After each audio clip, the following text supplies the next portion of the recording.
I have been using Studio One for a couple years now, and there are a few features I cannot live without, and this is one of them. If this is your first time here, I'm Andrew Barr with Producing in the Box, where I teach you how to make incredible sounding music without analog gear, and I think you're better off without it. If you are a Studio One user, I have free vocal presets for you. Just click the top link in the description and you can download them for free. If you are not a Studio One user, or you already have my vocal presets, I also have something else for you as well. It is the Mom in the Car compression checklist. In that list, I use Mom in the Car as an analogy for compression, and it really makes you look at compression differently, and maybe you'll start to feel it more than you will hear it. So now let's jump into Studio One, and I want to show you my favorite feature about it. So I was working on this song and I was writing in some MIDI notes, and I had made a little bit of a mistake, but it kind of sounded cool and I wanted to save it for later. And this is what it sounds like. And then the mistake. But it sounded awesome, so I wanted to keep it.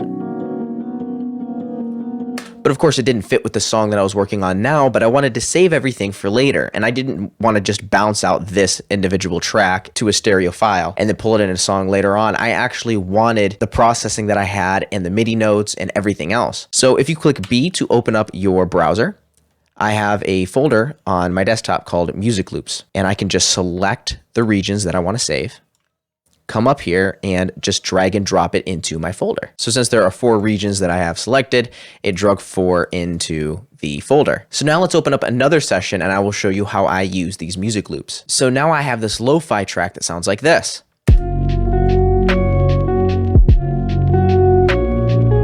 And it sounded pretty good, but that piano part that I had from earlier would sound great here. So now I can just click B to open my browser, go to my files, and open the Music Loops folder on my desktop, and I'm just going to drag in the first one. Now it created a new track for me, it opened up my instrument, and it even opened up the processing that I had on the original track. So now I can bring in the extra regions here, and let's take a listen.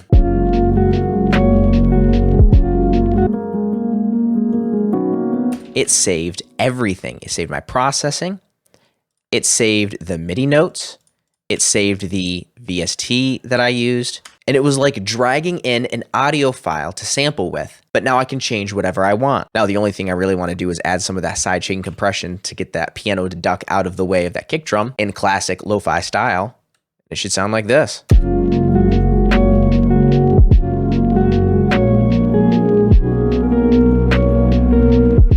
Music loops are such a handy tool. You have the complete freedom to create however you like, save it as a music loop, and drag it into future sessions. So that is one of my favorite features inside of Studio One. But if you want to know one of my least favorite features inside of Studio One, click this video right here. The great thing about Studio One is that it's completely customizable. So even though this feature exists, I'm still able to find a workaround that is better than any DAW that I've tried before. So click that video to learn how I do that. And now as always, go create.